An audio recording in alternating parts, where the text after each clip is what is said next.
guys, I'm Ahana and welcome back to my channel.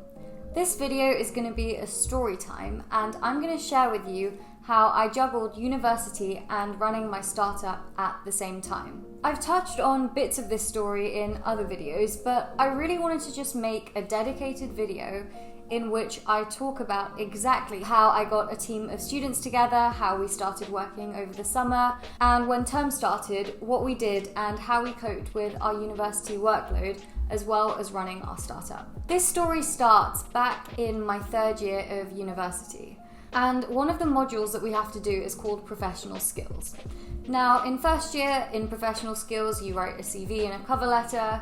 In second year, you write a scientific article. And then in your third year, you come up with a business idea. And it has to be somewhat related to physics. The professional skills groups are assembled randomly. I was in a team with 5 other people in my year, and I didn't really know the people in my team that well. In this group, we started working on an idea, and we named it Unicare. Now, Unicare was a route planner for social care workers. The idea was that we distribute this to various social care worker providers, and they would input all of their patients' addresses, as well as some of their medical history and the urgency of care that was needed.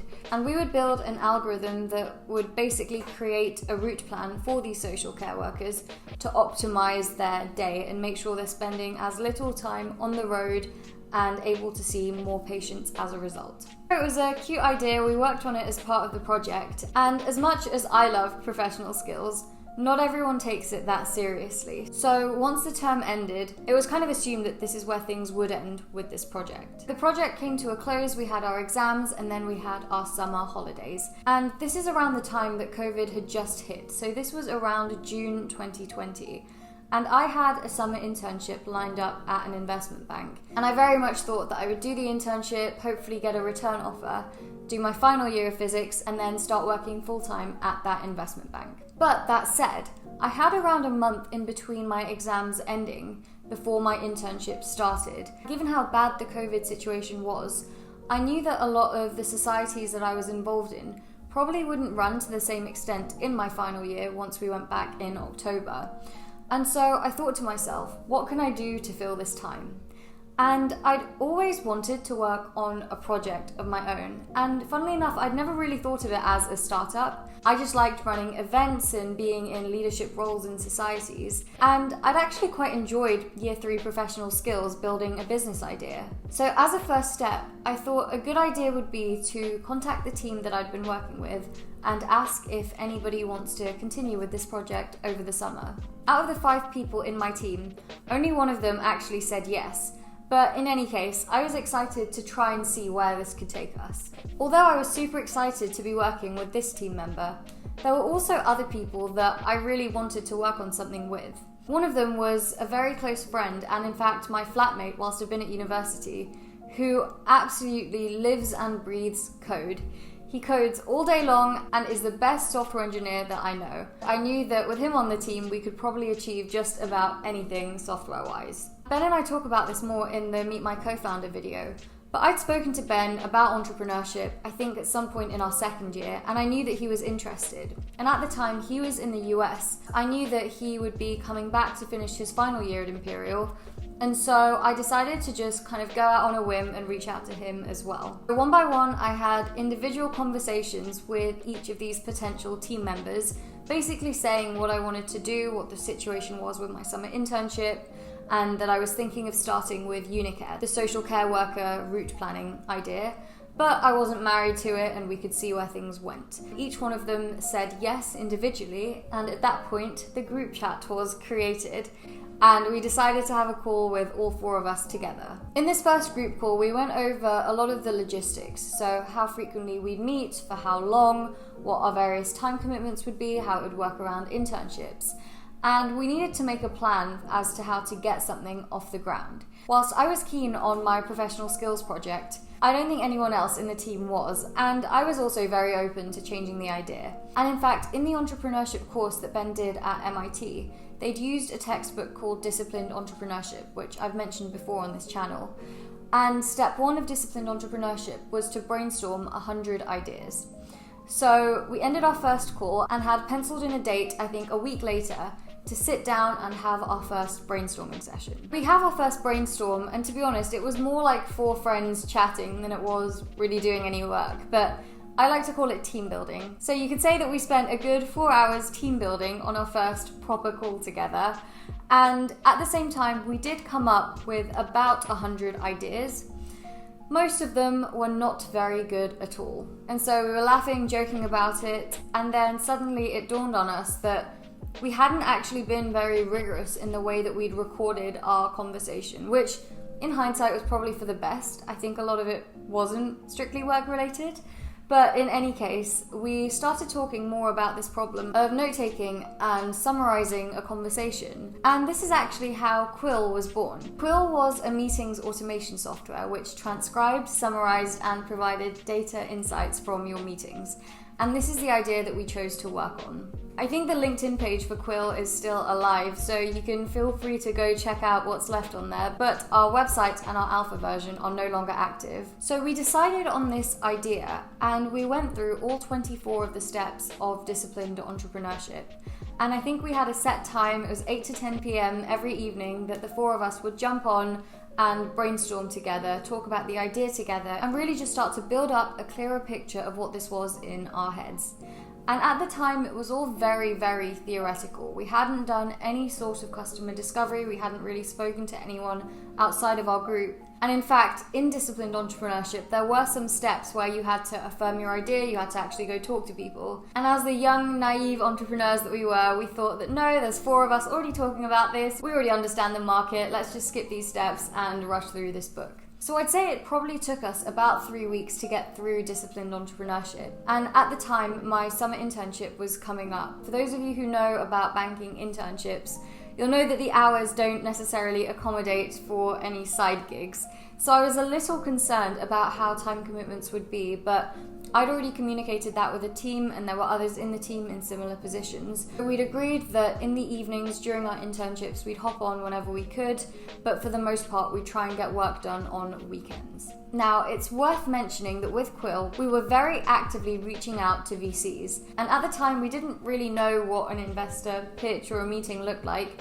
We just felt like reaching out to people who'd invested in similar companies in our space and asking them for advice on our business and how best to proceed. Some people at VCs were kind enough to actually take meetings with us and give us advice on what the next steps could be and how we could refine our idea and actually start building a product and putting it in front of people. But I think we were too carried away with the idea of building a startup, and at this point we still didn't actually have any semblance of a physical product. Now, one of the VCs we were talking to was particularly interested in our team and in our idea, and this was the first real interest we'd got, which of course was hugely flattering and exciting for us. I remember distinctly, it was at 10 a.m. on the first day of my summer internship.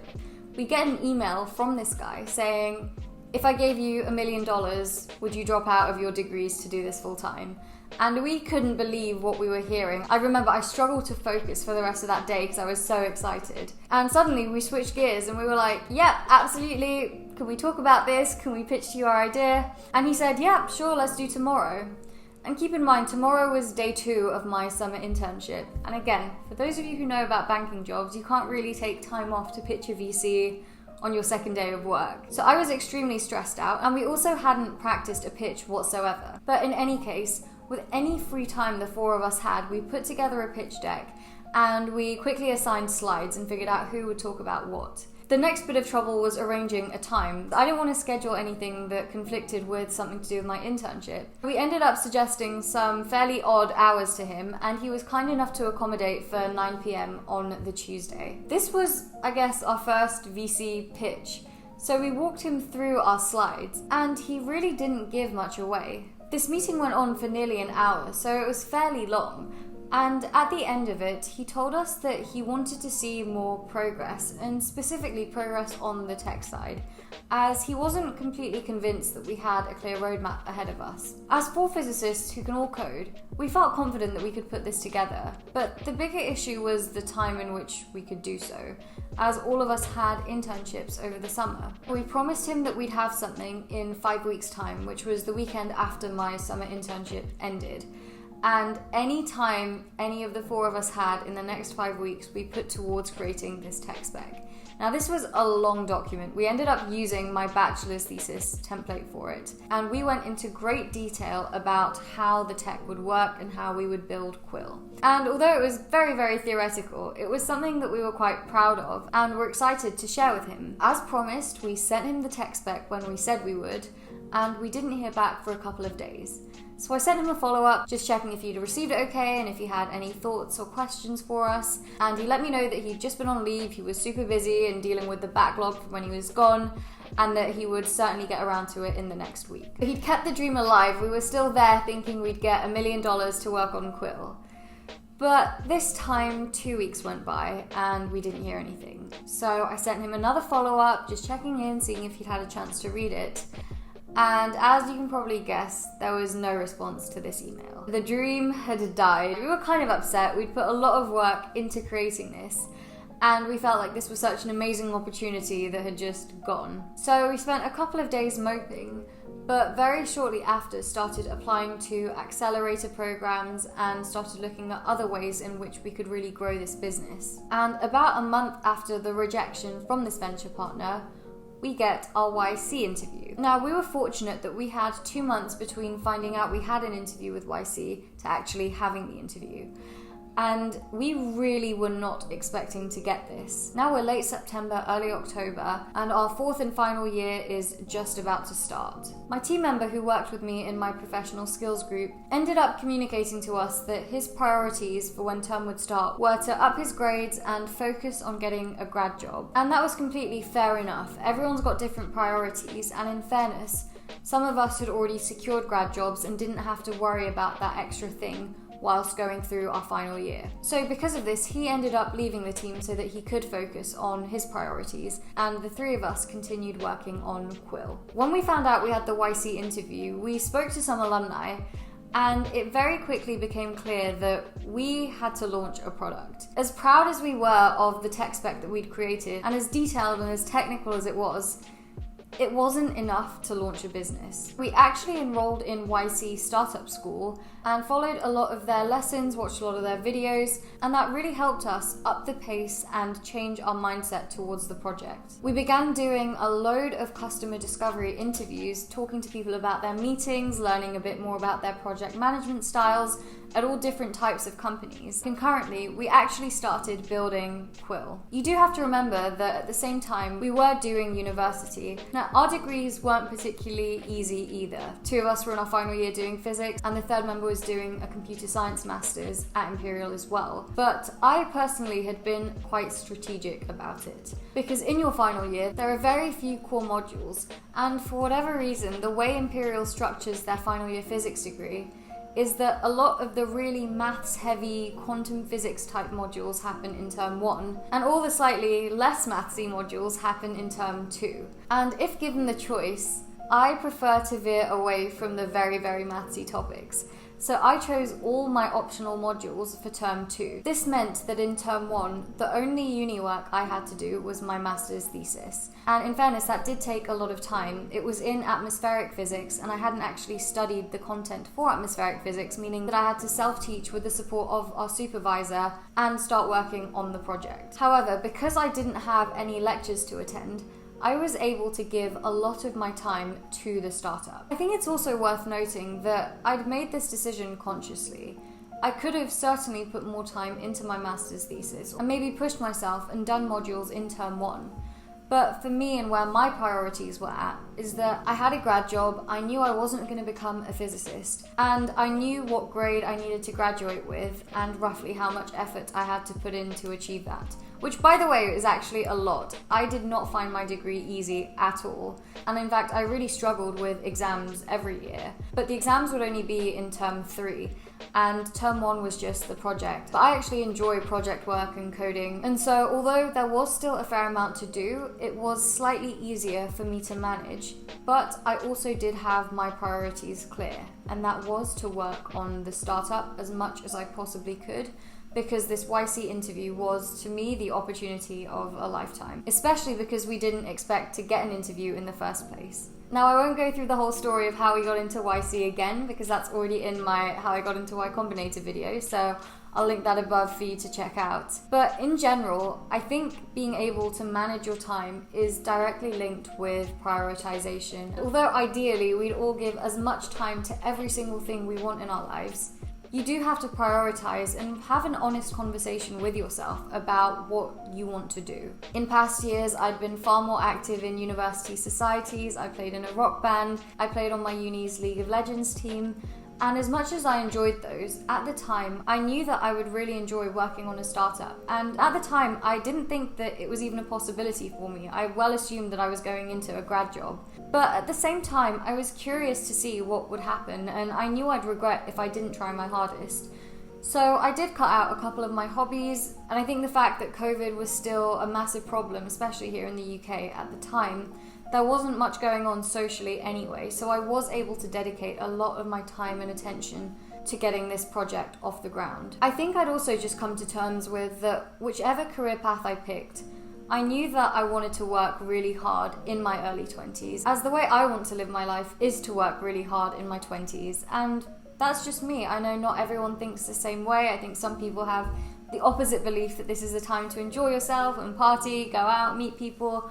And whilst I'm still meeting people and really enjoying myself, I admit that I work a lot, but I think if you want to build a startup whilst you're at uni, that's something that you have to be okay with and in fact enjoy. And importantly, the work should be giving you energy and keeping you driven and focused. And that's how you really know that it's the right option for you. Because even once you start working full-time on the startup, as we did basically when we got into YC, time management and prioritization is such an important skill in entrepreneurship in general. And the reason I say it's particularly important in entrepreneurship is because you don't have a manager, you don't have a boss telling you when you need to do X, Y, and Z.